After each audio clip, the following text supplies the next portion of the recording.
بات کا جواب نہ دینے کی وجہ سے ہوئی۔ دیکھیے حدیث میں آتا ہے، ایک روایت کے قریب میں ہے کہ کاش کے جریج جو ہے ان کو دین کی سمجھ بھی ہو، عبادت گزار تو تھے لیکن دین کی فہم اور سمجھ نہیں تھی۔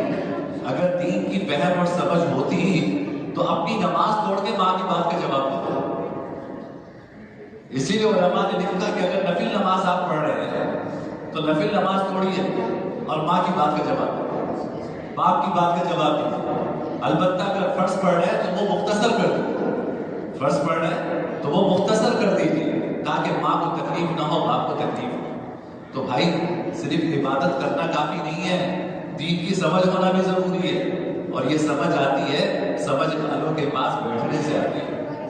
اب دیکھیے ہم بہت سارے عبادت میں نا ہم بہت سارے ناسمجھی کے کام کرتے ہیں۔